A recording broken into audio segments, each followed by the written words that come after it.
Muy buenas noches. Sean todos bienvenidos al inicio del segundo periodo de ciclo de capacitación y actualización ANAC 2021, con nuestro invitado, el licenciado Iván Lomelí Avendaño, haciendo un especial pronunciamiento para felicitar a nuestro compañero Néstor Ulises Telles Salinas, que hoy es su cumpleaños. Un testamento es un acto jurídico por el cual una persona denominada testador expresa su voluntad decidiendo la distribución de sus bienes tras su fallecimiento. Solicitamos amablemente a los participantes mantener sus micrófonos apagados. Se podrá realizar preguntas durante la conferencia haciendo uso de la aplicación de del Zoom. Agradecemos nos compartan en el mensajero su nombre y su correo electrónico para futuras invitaciones.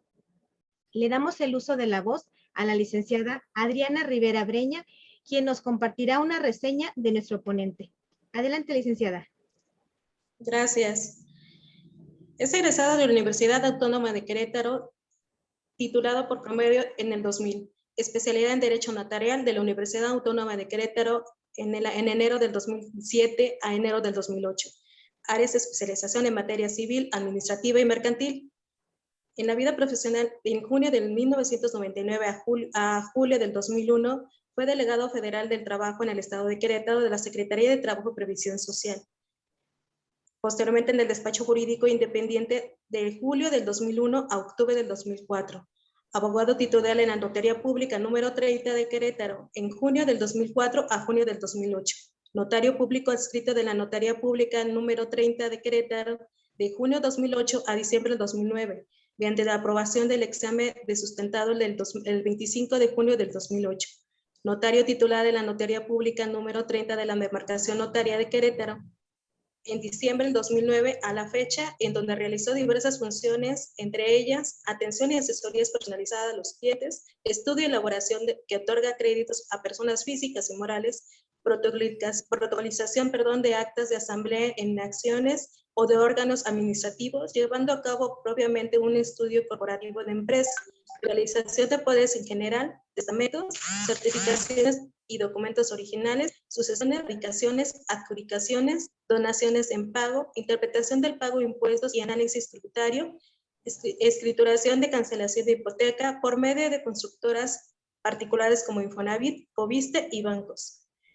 También de fe de hechos, constitución de régimen de propiedad en condominios, trámites jurídicos y administrativos, pagos de impuestos, registro público de la propiedad y del comercio, traslado de dominio, entre otros. Asimismo, cuenta con varias áreas como con el Banco de Infonavit, Foviste, en donde otorgan créditos y apoyan la elaboración de la escritura. Coordinador de la Comisión Informática de Consejo de Notarios del Estado de Querétaro en el 2011 hasta la fecha. En cursos de actualización, participó en el curso de actualización notarial impartido por el Consejo de Notarios del Estado de Querétaro en el año 2007. Participó en el curso de actualización notarial impartido por la Asociación Nacional de Notarios Mexicanos, AC, en el año 2008. Miembro del Consejo de Notarios del Estado de Querétaro desde el 2008. Miembro activo de la Asociación Nacional de Notarios México, AC, desde el 2009. Participó en el cuarto seminario de actualización fiscal impartido por la Asociación Nacional de Notarios Mexicano, AC, en enero de 2011. Participó en la Jornada Nacional de Notarios Mexicano, donde se realizó en la ciudad de Durango en mayo de 2011. Participó en el quinto seminario de actualización fiscal impartido por la Asociación Nacional de Notarios Mexicano, AC, en enero de 2012. Participó en la Jornada Nacional de Notarios Mexicano, que se efectuó en la ciudad de Oaxaca en noviembre del 2012. Participó interrumpida desde el 2008 en las sesiones académicas que imparten de manera quincenal el Consejo de Notarios del Estado de Querétaro. Miembro activo de la BNI, que es Business Network International, capítulo Abati Querétaro. Participó en el séptimo seminario de actualización fiscal impartido por la Asociación Nacional de Notario Mexicano, AC, en enero de 2014. Participó en la Jornada Nacional de Notario Mexicano que se efectuó en la ciudad de Cancún, Quintana Roo, en mayo de 2014. Participó en la Jornada Nacional de Notario Mexicano que se efectuó en la ciudad de Puebla en diciembre de 2014. Participó en el Jornada Nacional del Notario Mexicano que se efectuó en la Ciudad de México en noviembre de 2015 y participó en el 9º Seminario de Actualización Fiscal y Legislativa que se efectuó en la Ciudad de México en enero de 2016. Participó también en la Jornada Nacional del Notario Mexicano que se efectuó en Nuevo Vallarta, Bahía de Banderas, Nayarit, en mayo de 2016 y participó en la Jornada Nacional Notario Mexicano que se efectuó en la Ciudad de Querétaro en mayo de 2017.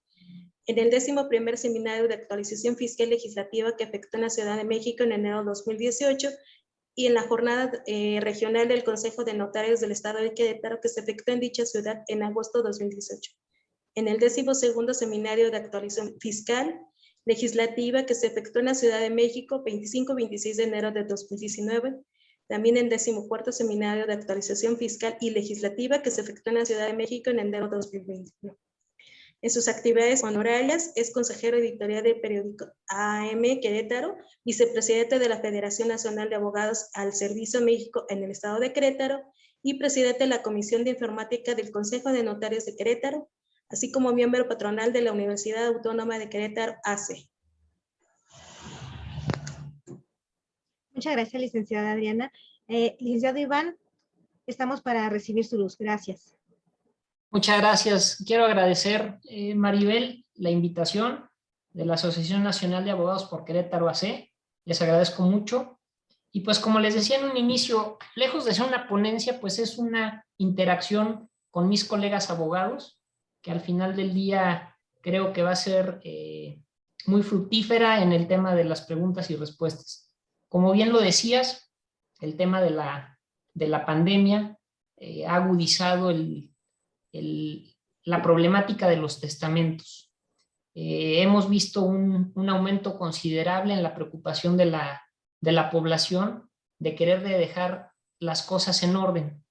Entonces, pues el tema del testamento público abierto es muy interesante porque es el testamento que más se utiliza en la actualidad. Creo que el 99.99% de los testamentos son a través de este medio. Como bien lo decías, pues es un acto solemne de los muy pocos que existen en la legislación. Es personalísimo, no se puede actuar a través de apoderado, menos, como decía Adriana, a través de un Zoom o de algún medio electrónico. Se tiene que tener el contacto directo con el testador. Es revocable. El último testamento es el que revoca a todos los anteriores y como te decía, es de los testamentos más usados. Dentro de los ordinarios, pues está el abierto, el cerrado y el hológrafo. Está cobrando importancia uno que es de los especiales, que es el privado. Y si quieren, ahorita toco el tema, ¿por qué? El por qué creo que está tomando importancia en esta época de pandemia. Al ser un acto solemne, obviamente tiene que comparecer el testador ante el notario, redactar de manera clara y determinante cuál es su disposición testamentaria. El notario dará forma a ese clausulado en el cual pues empezará la designación de herederos. Pueden ser herederos universales o la figura del legatario, que como bien saben el legado es, aquí voy caminando, página. Está fallando más o menos mi pantalla, pero les comparto. El tema de los legados, como bien saben, pues es un bien en específico a determinada persona. Tienen preferencia sobre los herederos. Lo primero que se van a empezar a repartir en una sucesión son los legados, que es un bien en específico a una persona en específico. Después, por lo regular, vienen los herederos, que pueden ser herederos universales, como lo decía, o herederos en determinadas proporciones o de determinados más hereditaria. Otra parte importante, o lo que se sugiere a los testadores, es que haya herederos sustitutos, Maribel, porque ha llegado a haber el caso irreales de que llega a fallecer el heredero y queda abierta la sucesión legítima. Entonces, una recomendación nosotros como abogados y como notarios es orientar al testador de designar herederos sustitutos. Es una función que debemos de dejar muy en claro al testador. Obviamente, dentro de los requisitos indispensables para otorgar un testamento, pues es de que se tenga capacidad legal y de ejercicio para otorgar el testamento. Hay una excepción, los mayores de 16 años están capacitados para otorgar testamento. No puedo correr la de esto. Perdone.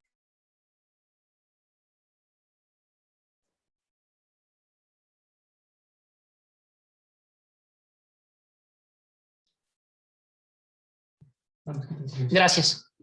Entonces, retomando, pues es un acto unilateral, personalísimo, revocable, libre, y aquí viene el tema de la capacidad. Obviamente tiene que estar la persona en uso de sus facultades, o un mayor de 16 años ya puede otorgar testamento.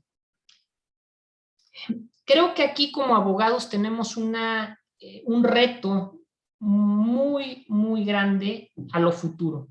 Como bien saben, desde la resolución de la Corte del caso Radilla, que nos obliga o que obliga a la Corte a la interpretación conforme de la Constitución, y más que todo basada en los derechos humanos, creo que a partir de esa fecha, que fue en 2007, nuestra legislación ha transitado de un positivismo a un iusnaturalismo de una manera muy, muy evolucionada.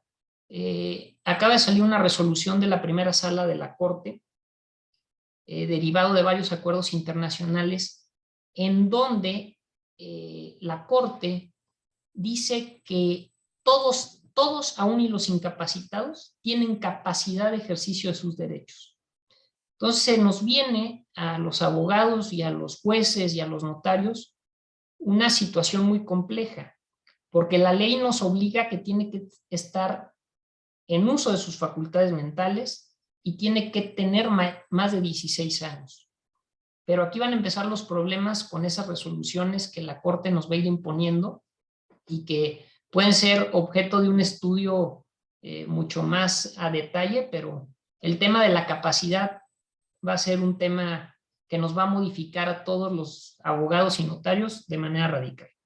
Pero ahorita la ley dice que tiene que estar capaz, mayor de 16 años, y obviamente el testamento tiene por objeto pues dejar bienes futuros, presentes o derechos a los herederos. Es un acto, como les decía, solemne, de los pocos que quedan con solemnidades. Otra vez. Ahí está. Y bueno, pues obviamente el objetivo del testamento pues es dejar una herencia y que esa herencia la reciba un heredero. La herencia pues es en sentido objetivo la más hereditaria, el conjunto de todos los bienes y derechos que tenga el decuyus, y a la muerte del decuyus pues se hace la transmisión hereditaria, o sea, en ese momento surge el derecho al heredero. Lo que les comentaba que es importante, la designación de herederos sustitutos para no encontrarnos en una situación de tener que abrir una sucesión intestamentaria de bienes que no se hayan especificado. Por eso siempre se recomienda que sean herederos universales o en determinadas proporciones, y obviamente si se quieren dejar bienes en específico, pues entra la figura del legado. El legado es, como lo comentaba, pues un bien en específico a determinada persona. También los legatarios pueden tener legatarios sustitutos. Aquí viene el legado, pues es la transmisión de un bien en específico a determinada persona y goza del derecho de participar en el inventario. Dentro de los testamentos, aunque es un trámite o es un acto relativamente sencillo, porque al final del día el testador, al momento de dictar las cláusulas y nombrar sus herederos, en la práctica son muy sencillos, Maribel. Por lo regular, nombran a los hijos, nombran a la esposa. Cuando no hay descendencia, pues logran nombrar a algunos hermanos, a los padres. Realmente el testamento es un acto sencillo que la gente le debemos de perder el miedo.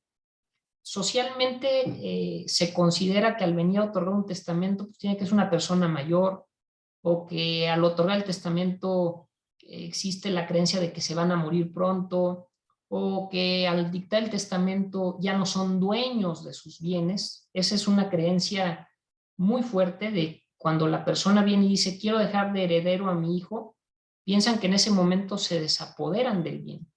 Y no, obviamente tiene que suceder el acto de la muerte para que venga el derecho hereditario. Otra figura muy importante que se debe de nombrar, Maribel, es el albacea, que es el ejecutor. Licenciado, Sí. tengo una pregunta antes de avanzar más con lo de precisamente de los incapaces o de la capacidad. Dice, si llega una persona a testar, pero va con apoyos y salvaguardas, ¿se le toma el testamento? ¿Es válido? ¿Tiene capacidad de ejercicio? ¿Debe de negarse el notario para acudir al amparo? Nos pregunta el licenciado Juan José Hernández. Por supuesto, a ver. Cuando es una persona mayor y tiene dificultades médicas, la misma ley nos establece que puede comparecer con un certificado médico y auxiliado. Hay testigos instrumentales y de conocimiento. Igual pueden otorgar testamento los sordos, los sordomudos, los débiles visuales, acompañados de sus testigos. También una persona que habla en idioma extranjero, pues comparece a través de un intérprete. Por precaución y porque así lo establece la ley, una persona que no está en su pleno ejercicio de sus facultades, yo como notario en este momento y por precaución me negaría. Le diría que compareciera ante un juez con sus certificados médicos, como lo establece también la legislación civil, y el juez valorará con la comparecencia de los médicos si se encuentra en momentos de lucidez y en ese momento otorgar el testamento. Lo que creo, Juan José, es que viene con esta tendencia iusnaturalista y la resolución de la Corte, que todavía está en glosa, es que la figura del tutor y curador tienden a desaparecer. Así de grave está el asunto. Todos los procesos de interdicción, en algún momento el juez los va a declarar que no hay materia de asunto. La Corte está diciendo que en esos casos de incapacidad tiene que haber un acompañamiento, no un tutor y un curador. A la pregunta expresa de Juan José es, si ahorita viene una persona con capacidades diferentes o que no reúna los requisitos, a mi juicio, de que comparece de manera libre, voluntaria o tiene incapacidad, yo por precaución no lo otorgaría. Pero creo que si se van al amparo, un juez me puede obligar a tomar el testamento de esa persona. No sé si pude responder la pregunta. Juan José. Sí, maestro, muchas gracias. Digo, ahí vamos. Es un tema que nos va a tocar convivir a esta nueva generación de abogados con el tema de los derechos humanos, que viene fuertísimo, la interpretación conforme. Los jueces van a tener una función importantísima en interpretar la ley. Sí, porque, bueno, ya entendí ya de dónde está mi pregunta, pero entonces voy más allá. En caso de que un juez federal, debería ser, porque debe ser un amparo, lo obligue a usted, notario, a tomar el testamento, entonces tendría usted la obligación también de realizar un formato de lectura fácil de esa escritura pública. O sea, sí son muchos interrogantes efectivamente. Yo creo que sí, Juan José, y la figura del acompañamiento va a ser muy importante.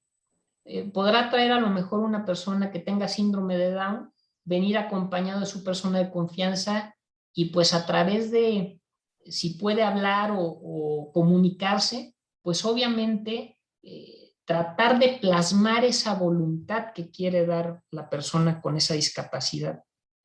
Creo que para allá vamos y al final de cuentas creo que en el sentido humano es muy importante porque se ha abusado de esas famosas interdicciones o de esos famosos tutores que han abusado de sus pupilos y bueno, pero también ser tan laxos pues va a ser complicado para los jueces, para los ministerios públicos, para los notarios, saber llegar a interpretar esa voluntad, Juan José.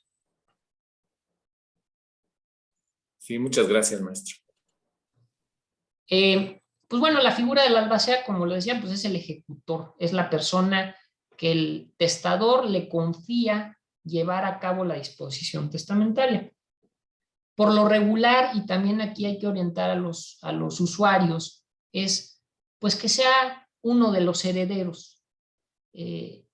Porque muchas veces el testador piensa que el albacea tiene que ser una persona diversa al heredero. Y creo que eso evita conflictos. Si son 2 o 3 hermanos, pues obviamente por lo regular eligen al hermano mayor o al que más confianza le tengan o a la esposa. También puede haber la figura del albacea sustituto. Si alguno no puede ejercer el cargo por las diversas impedimentos que la propia ley lo dice, pues entra el sustituto. Si por alguna razón el testador no nombró albacea, no pasa nada, el testamento sigue siendo válido y de los herederos nombrarán un albacea. Si es heredero único, pues obviamente es el que ejecutará el albaceazo. Si no, pues lo designarán los otros herederos. Lo vimos. Y aquí viene lo escabroso, Juan José. Obviamente, yo como notario cuido mucho la figura del tutor y curador. ¿Por qué? Porque en la práctica yo cuando litigué me tocaron llevar juicios sucesorios que había menores de edad y por alguna razón el notario o el testador no designó tutor o curador y aquí es donde entra el DIF, entra el Ministerio Público y pues obviamente hace más tortuoso el proceso sucesorio. Actualmente la legislación nos da la posibilidad de nombrar un tutor testamentario. A falta de los que ejerciten la patria potestad, pues podré yo como testador decir, quiero dejar tutor testamentario de mis hijos o del incapaz a determinada persona que reúne características a las que le tengo confianza, que sabré que ejercitará bien su papel de tutor. El tutor cuidará de la persona, ejercitará actos de conservación de sus bienes, de su bienestar, de proveerle alimentos, vestido. Y también otra figura importante que les aconsejo a mis clientes es el curador. Se puede prestar a confusión. ¿Y por qué si ya nombré un tutor, un curador? La manera más práctica que les digo es, el curador es el policía o el vigilante del tutor. El curador se convierte en la figura de ir a acusar que el tutor está abusando o que está menoscabando bienes, ya sea al juez o al Ministerio Público. Son figuras que sí me gusta incluirlas cuando hay menores de edad y que son importantes. Si no se nombran, pues obviamente un juez, como lo dice la legislación, pues los nombrarán. Pero es mejor que el testador pues lo designe desde un inicio. Aquí está el curador. Y aquí viene la importancia de hacer un testamento. Como les decía, el testamento es un acto con muchas solemnidades, pero es un acto relativamente sencillo, que creo que debemos de hacer conciencia a nuestros, pues empezando por nuestra familia, por nuestros amigos, es un deber cívico, porque lo vemos como abogados, los conflictos que genera no dejar un testamento, los gastos que se generan y los problemas familiares que conllevan. Aún y cuando hay testamentos, pues lo vemos día a día, como abogados, pues sigue habiendo problemas, pero es mejor que haya un documento que deje claras las reglas y que ya un juez las dirime. Al principio les decía, los mitos del testamento que me ha tocado a mí vivirlos es que ya la persona siente que se va a morir, que ya no puede disponer de sus bienes, que ya no lo puede variar o cambiar, eso es por ley, el último revoca al anterior, y que es caro. Realmente las jornadas de septiembre, este año parece que va a salir en 1,600 pesos o 1,650. Realmente es accesible, o sea, no es un trámite tan oneroso. Aún y cuando no estamos en mes de testamento, 3,000, 3,500 pesos, pero bueno, soluciona muchos problemas. Desafortunadamente, la cultura del testamento en México está muy fuera de cualquier contexto. 4% de la población tenemos testamento. Eso es gravísimo. Ha ido creciendo, vimos un incremento en testamentos en 2020 por tema de pandemia. Creo que 2021 también va a ser un año en donde vamos a generar mucha conciencia en la población de que es importante dejar un testamento. Y bueno, pues obviamente, ¿qué sigue después del testamento? También como abogados lo sabemos, pues viene la radicación. Viene la radicación, que es abrir la sucesión testamentaria, que comparezcan los herederos, nombramiento de albacea, el discernimiento del cargo del mismo. Procedemos a publicar 2 avisos notariales, por si hay posibles herederos que se sientan con derecho, pues ya lo tendrán que denunciar a un juez, y yo como notario dejaré de actuar en esa sucesión. Posterior viene un segundo acto, que por lo regular se lleva en un solo instrumento, que es la aplicación de bienes, o en el inventario avalúo, aplicación de bienes y la adjudicación ya a cada uno de los herederos.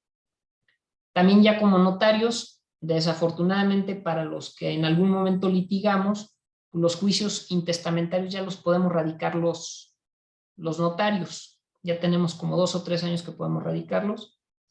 Creo que es complejo.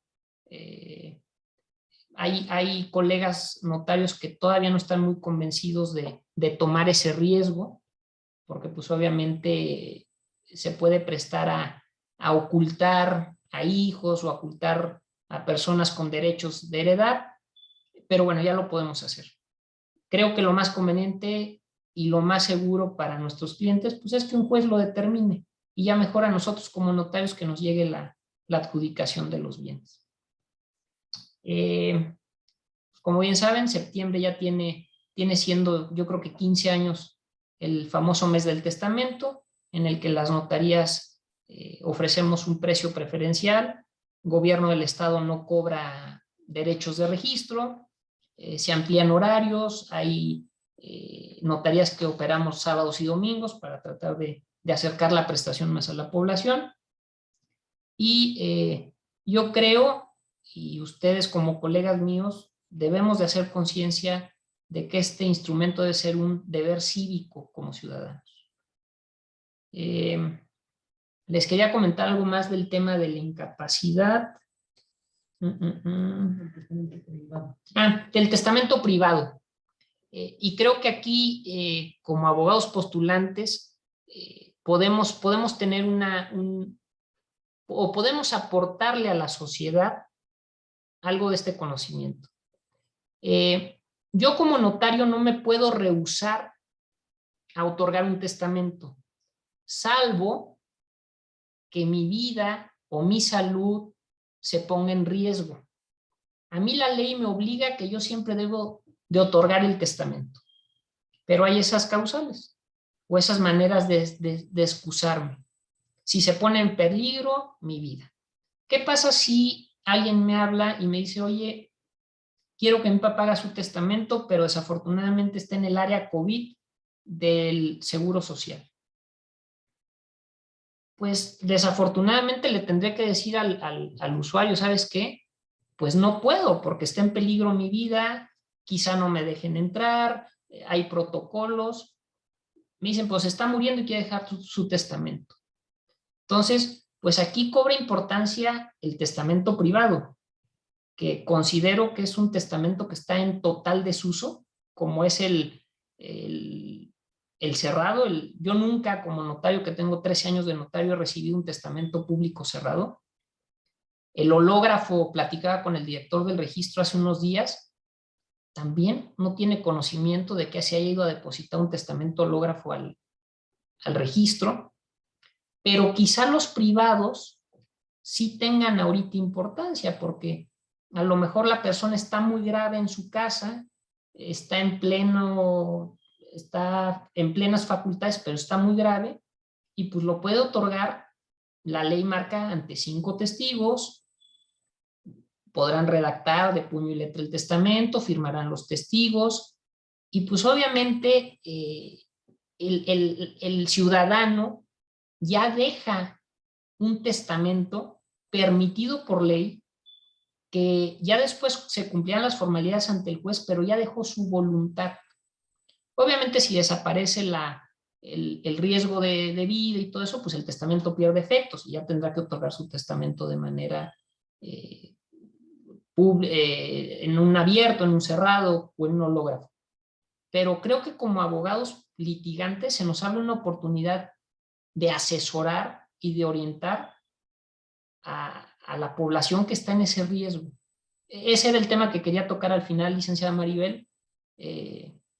No sé si fui muy escueto en mi presentación, pero aquí viene la retroalimentación en las preguntas y respuestas. Sí, solicita el uso de la voz el licenciado Juan José. Adelante, Juan José. Sí, otra vez yo una disculpa, es que me surgen muchas dudas. No. Los testamentos y las sucesiones, sean testamentarias y intestamentarias, no son fáciles. Siempre surgen bemoles. Usted hablaba ahorita de 5 testigos en el otorgamiento de ese tipo de testamento. Sí. Pero a mí me surge una duda, maestro.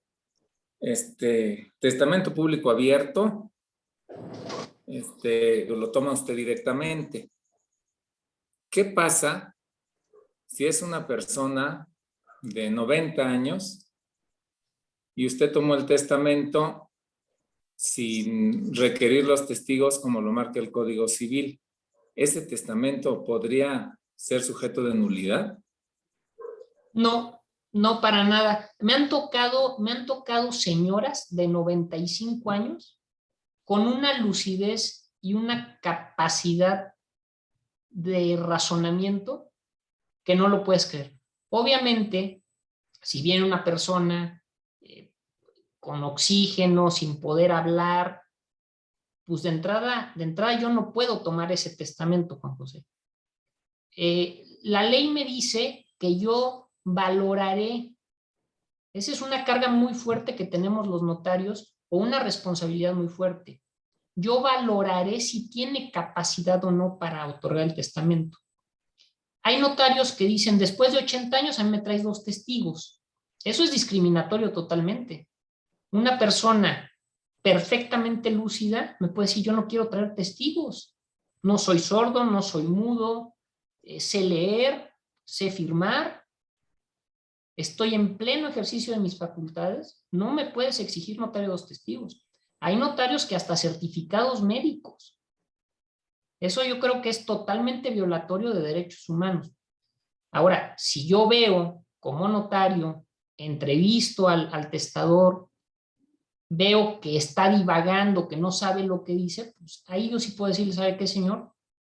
Pues no puedo otorgar su testamento porque veo en usted una discapacidad. Pero no sería nulo, Juan José. Yo considero que el juez no lo podría declarar nulo, salvo que obviamente se pruebe que el señor en ese momento pues tenía un derrame cerebral o estaba hospitalizado, pero bueno, eso ya será carga de la prueba del que demande la nulidad. Por eso te digo, desafortunadamente los notarios tenemos esa altísima responsabilidad de valorar si tiene o no la capacidad de otorgar. Muy bien, una duda más. Dentro Ajá. de las frases sacramentales de los testamentos, casi al final se pone, entre otras, que este testamento, creo que va así, se otorgó en un solo acto, ininterrumpido. ¿Qué debo de entender por un solo acto ininterrumpido? Se inicia, los testamentos son de los pocos instrumentos que se inician, Juan José, con 1 hora de inicio. Se inician a las 10:05, siendo la ciudad de Querétaro, comparece Juan José Hernández a otorgar su testamento ante mí, notario público, y se inicia con un horario. Viene el clausulado, bueno, los antecedentes, los generales, el clausulado, y después vienen las certificaciones. Y en la certificación, después de cuando manifestamos que leído en voz alta al testador por mí el notario, le expliqué el valor, consecuencia y alcances legales, manifestó su plena conformidad con él, siendo las 10:25 del día en que actuó. Sí, tiene que quedar claro el inicio y el término. ¿Por qué? Pues porque a lo mejor saliendo el señor se muere. Entonces tenemos que tener fecha y hora cierta del otorgamiento, que fue ininterrumpido, que no hubo violencia, que no estuvo coaccionado. Me han tocado casos de que vienen los hijos y ahí le están diciendo, no papá, me dijiste que tal casa era para mí. De entrada, no pueden entrar los hijos al testamento. Hay veces que el señor dice, ¿sabes qué? Sí quiero que entre mi hija, porque es la única heredera, y bueno, pero sí. No sé si contesté tu pregunta. Sí, ¿por qué hice esa pregunta? Por lo siguiente. Yo voy a ir a testar con usted o yo le pido, por favor, señor notario, venga a mi domicilio porque quiero otorgar mi testamento, si no puedo ir a la notaría, ¿verdad? Pero entonces, yo previamente a firmar el protocolo, le digo, oiga, es que yo tengo un notario, un testamento anterior y me gustaría que fuera de similar redacción, nada más vamos a cambiar esta cláusula y estos legados. Ajá. Y después, usted ya hace su protocolo, ¿verdad? Su acta, y se pone eso, inició a tal hora y terminó a tal hora. Pero yo previamente le di, por decir, un borrador. Sigo considerando eso como un solo acto ininterrumpido, es decir, yo fui primero a decirle, yo quiero que sea como mi testamento anterior, nada más modificamos esto. Y después firmé. ¿Sigo considerando eso como un solo acto ininterrumpido?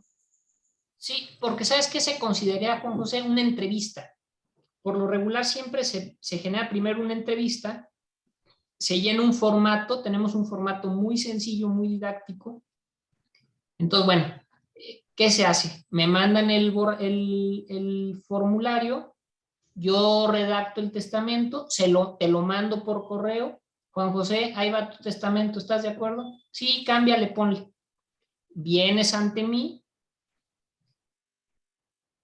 imprimo otro borrador, lo lees y en ese acto me dice, sí, ya estoy de acuerdo. Entonces ya paso a folio con la hora de inicio y de término y ahí se consideraría ya el solo acto. Todos los actos anteriores pues, son entrevistas, son pláticas, asesorías. Entonces no, creo que el acto formal es cuando tú firmas el folio. Ah, muy bien, eran mis dudas. Muchas gracias. Muchas gracias, licenciado Juan José. Maestro Lomeli, la licenciada Carmen Cadena tiene varias preguntas. Considero que es mejor darle el uso de la voz. Adelante, licenciada Carmen Cadena. Bien, muchas gracias, licenciada. Licenciada, buenas noches. Fíjese que yo asistí hace unos días a una plática que dieron algunas personas de los juzgados en relación al tema de la capacidad que tienen las personas de ejercicio, con la capacidad de ejercicio que tienen las personas con cierta discapacidad, sobre todo intelectual o no sé cómo llamarle, porque como bien dice usted, o a lo mejor ustedes a simple vista podrían ver que pues a lo mejor no está tan bien como ustedes lo considerarían, pero sin embargo ellos dicen que según el artículo 1 constitucional, eso sería un acto discriminatorio para ellos. Y entonces, por otro lado, como usted también lo refirió, pues tampoco la materia para ¿cómo se dice este juicio para la... Ay, se me fue el nombre. Perdón, estoy Interdicción. nerviosa. Para la Interdicción. interdicción también se quedaría sin materia porque también es un acto. Entonces, creo que va a ser un tema muy complicado, sobre todo para ustedes como notarios, y luego ahí se van a andar echando como que yo no le puedo hacer el testamento, pues porque para mí visiblemente no está en capacidad de ejercicio, y luego vamos al juzgado y allá tampoco. Entonces se le va un poquito a complicar. Yo pienso principalmente por las personas que tienen un tipo de discapacidad intelectual. Esa era mi observación, que es un tema muy novedoso y muy controvertido. Yo creo que nos va a tocar, ojalá nos toque ir evolucionando, ir puliendo, ir afinando esos criterios, y como abogados vamos a tener, yo creo que mucho trabajo, y vamos a ir viendo criterios que nos va a ir poniendo la corte y los juzgados. Yo creo que los jueces van a sufrir mucho, mucho, mucho. Así es, digo, porque por ejemplo con el tema usted que decía de las personas con Down, síndrome de Down, pues hay gente que pues sí de plano son incapacitados totales, y otra gente que bueno, hasta tienen profesiones y cosas así. Entonces, uno como simple mortal que no es médico o esas cosas, pues uno no puede decir, no, tú sí, tú no, ¿no? Así es. Yo tengo Sí, el caso, a mí sería complicado llegar a saber hasta dónde tiene capacidad esa persona, ¿no? Exacto. Entonces, sí. Yo le decía que pensaba, porque yo tengo un caso de una muchachita que el papá pretende ya no darle pensión alimenticia porque ella es sordomuda, pero aparte de ser sordomuda, como que no tiene una apreciación, por ejemplo, qué es el dinero, o no sale sola a la calle porque pues como que no sabe tomar un camión o cosas así, o sea, pero no es retrasada mental, simplemente es sorda. Pero si usted le dice, son 5 pesos o 10 pesos y esto, ella no tiene la idea, y sin embargo el INE le otorgó una credencial de lector, Claro. ¿no? Entonces ahí como que dices, bueno, tienes credencial de lector, ya tienes capacidades, pero si tú le preguntas la diferencia entre 10 pesos y un billete de 500, no sabe, ¿no? Así es. Entonces eso es donde va a estar complicado, creo. Sí, nos vamos a enfrentar a eso. Gracias, muy buenas noches. Bueno, también preguntaba Carmelita que si los testigos se enteran del contenido del testamento. Cierto.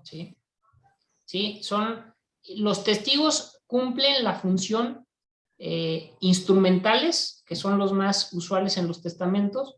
Es cuando la persona no sabe leer o escribir, o es sordo, mudo, o no sabe el idioma. Ellos comparecen para dar lectura o para firmar a su ruego. Sí se enteran del contenido porque se los leen ellos. Un testigo debe de leerle en voz alta el testamento. ¿Cuáles son los impedimentos de los testigos? Pues que obviamente no pueden ser herederos, no pueden ser familiares de los herederos, porque obviamente se prestaría alguna manipulación, y tampoco pueden ser colaboradores de la notaría. Tienen que ser pues amigos, vecinos, que les tengan cierta confianza, se identifican ante mí y se les da el carácter de notario si tienen su función de lectura o de firma a ruego. También muchas gracias. Sí, también nos preguntaba Carmelita que si están casados por bienes mancomunados, ¿debe de ir el cónyuge? No, cada testamento es totalmente personalísimo, y aunque estén casados por sociedad conyugal, los cónyuges tienen que venir en actos por separado. Y les quiero comentar 2 o 3 circunstancias bastante peculiares que me han tocado, que vienen los esposos, vienen juntos, por lo regular también lo otorgan los dos ante mí, y el esposo dice, no, yo le dejo todo a mi esposa, y a falta de ella a mis hijos. Lo normal ya ahorita, las mujeres no dejan al esposo de heredero, sino se brincan directo a los hijos. Eso ya es casi una normalidad, pero en esas ocasiones me llegan, no, yo también, esposo, te dejo todo a ti, y si no estás tú, pues a mis hijos. se van muy contentos y al otro día llega la señora y me dice, quiero cambiar mi testamento. Entonces, pues sí, el último es el que vale. Puede ir la señora al otro día a cambiar el testamento, puede ir el señor a cambiar el testamento y pues realmente muchos se van a enterar de la verdad hasta que mueren. Y sí es muy, muy frecuente, maestro, que cuando precisamente van a asignar un testamento, va la hija, el hijo, y es que porque Sí. me acompañó y van a heredar, y precisamente también fungen como testigos. No pueden ser testigos. No. Es nulo, es nula. Sí pueden ser testigos, el testamento no es nulo, pero lo que les hayan dejado esos testamentos, ese bien es nulo. Subsiste lo demás, pero si son testigos y son herederos, su parte que les corresponde es nula. Otra pregunta así como, bueno, estamos en un proceso de enjuicio, de a lo mejor de reconocimiento de menor o de pérdida de patria potestad, que hay un proceso. Y dejan a ese menor como heredero, parte de una herencia. ¿Qué pasa si quedó el nombre de Juanito Luis Pérez y en el Inter fallece el que hereda, el que testa, si el que testa, y después Edgar Ulises ya no es Juanito Pérez, porque se terminó el juicio? ¿Qué pasaría ahí? A ver, no entendí muy bien la pregunta. El testador dice, yo le quiero dejar a mi hijo Jorge Luis todos mis bienes. Y después un juez dice, ¿este chavo no es Jorge Luis? ¿O cómo? No, que estén en un juicio, en el inter de un juicio, y cuando a la mitad del juicio fallece el testador. Ajá. Para cuando se resuelve el juicio ya tiene otro nombre. Con la Pero sentencia. ¿por qué tiene? ¿Por qué Es un perdió ese supuesto, nombre esa persona? Es un supuesto. Laura, es más o menos un ejemplo. No sabría cómo contestarte, pero voy a dar otro ejemplo que es muy importante. Y si quiere, Todos los testamentos. le damos el uso de la voz a la licenciada Laura. A Adelante, ver. Laura.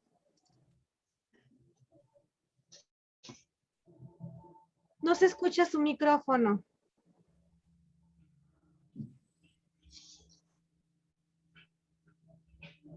Ok, si gusta nos da el ejemplo, el licenciado Sí. Lomelí. Sí. Todos los testamentos son revocables, a excepción de cuando hay un reconocimiento de hijos, que el testador diga, yo vengo y reconozco a fulano de tal como mi hijo. Esa cláusula, ese reconocimiento ya es irrevocable.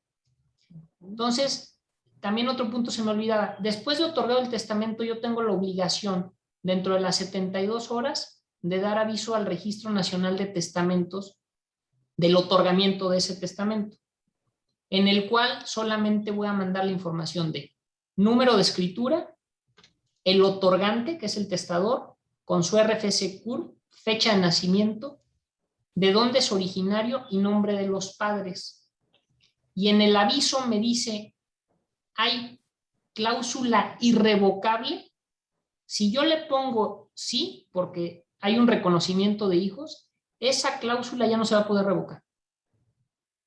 Es el único punto que un testador, si se arrepiente después, no, ya no quiero reconocer a mi hijo, ahora sí, como dicen, ya se amoló.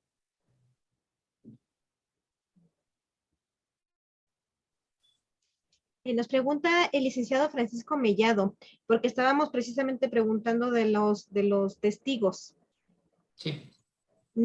Aunque sea legatario, no sé si sea esa la pregunta, licenciado Mellado, si no, le damos el uso de la voz para que usted haga la pregunta directamente. Adelante. Gracias, María. Sí, era precisamente cuando estaba tocando ese tema de si los testigos podían asistir al acto de otorgamiento del testamento, aunque fueran hijos o algo así, pero usted comentaba que no podían estar. Entonces, pero si es legatario. no heredero, es legatario. Esa es la pregunta. Tampoco, porque al final de cuentas la figura del legatario también es un heredero, nada más Sí. que de un bien en específico y de una persona en específica. Entonces, no pueden ser testigos tampoco. Ni los hijos del legatario, ni la esposa del legatario. Entonces hay que tener mucho cuidado de que hasta el cuarto grado de los herederos no pueden traer a testigos. Perfecto. Porque es nula esa disposición testamentaria a ese heredero en particular o legatario. Gracias. Muchas gracias. Otra pregunta, perdón. Adelante, adelante. ¿Sí? Con respecto a la figura del albacea, ¿es lo mismo el albacea intestamentario que testamentario? Y Sí. en un determinado momento, ante ustedes, los notarios, cuando se va a abrir un testamento, acude el albacea, protestan y disciernen el cargo de albacea. Sí, sí. Yo tengo la costumbre, porque así lo exige la ley, o sea, el Código Civil dice que se tendrá que protestar el cargo y se le tendrá por discernido. Yo cuando en la radicación los herederos aceptan el cargo, el albacea acepta, yo sí pongo en la cláusula, el albacea fulano de tal, quien acepta y se le tiene por discernido. El discernimiento, como usted bien lo sabe, licenciado, ya son palabras sacramentales que se han quedado en el código, pero pues tienen que quedar para que realmente quizá los actos del albacea no sean nulos. Entonces, yo sí, en la aceptación de albacea, también pongo que se le tiene por discernido del cargo. A lo mejor me dice usted, el discernimiento solamente lo puede dar un juez. Pues sí, porque es un acto quizá del juez, pero yo en mi particular caso también lo pongo. Es que hay contradicción de tesis en del 2016-14, donde difiere el acto de la aceptación del cargo del albacea. Allí implica la obligación para el desempeño del cargo. Okay. El discernimiento, más bien la aceptación. Si el albacea acepta el cargo, ya se está obligando. Sí, así es. Pero el discernimiento y la protesta del cargo es un acto secundario según esta contradicción de tesis. Por lo tanto, ya no obliga a que se le discierna el cargo. Totalmente. O sea, coincido con usted, pero mire, más vale poner un poquito de más. Creo que con la aceptación es más que válido. Pero cuando eso para un juicio, allí sí está canijo. No, y a lo mejor se va en contra el notario, ¿no? Oye, notario, hiciste mal tu aceptación porque no lo discerniste. Bueno, entonces más vale, o sea, pecar de exagerados o de poner un poquito más. Sí. Yo creo que no estorba. Muy bien, gracias. Gracias, Merido. Sí, nos pregunta la licenciada Adriana Valencia, ¿intervendrá Derechos Humanos si una persona invidente para realizar su testamento le estén solicitando certificados médicos, sus testigos por ley y una persona que firme a su ruego y encargo? El certificado médico no es necesario. La ley marca claramente que las personas o débiles visuales pueden otorgar su testamento con simplemente 2 testigos que lo acompañen, que lo conozcan, que él los nombre. Primero tiene que venir el testador y decir, señor notario, yo soy débil visual y traigo a 2 testigos que es Maribel Bricio y Juan José Hernández. O sea, se acabó. El testador me va a decir, le quiero dejar a fulanito, sutanito, albacea, y al final, en la certificación, yo hago constar que leído por el notario y por la licenciada Maribel Bricio, quien fue designada por el testador para que le diera lectura al testamento, y Juan José Hernández, designado por el testador para que firmara su ruego. Les mencioné los alcances legales del mismo y firmaron. No me tiene que traer ni certificado médico ni derechos humanos. O sea, está perfectamente establecido en ley que un sordomudo, un débil visual, una persona que no sepa leer y escribir, con 2 testigos hace su testamento. Muchas gracias, licenciado. No soy Adriana Valencia, si quedó respondida su pregunta, su duda. ¿Alguien más que tenga alguna pregunta para nuestro ponente el día de hoy? Ok. Marta Sonia. Marta Sonia, si gusta, le damos el uso de la voz para que le exprese su pregunta al licenciado Lomelí.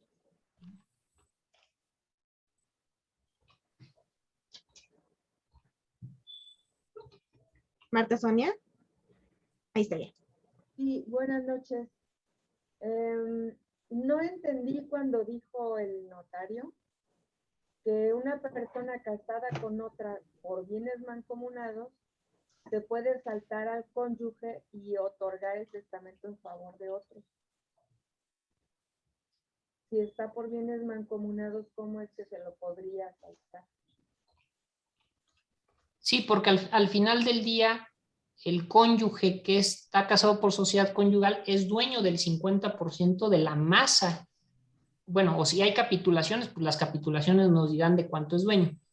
Pero lo común es que si estás casado por sociedad conyugal, pues el 50 y 50.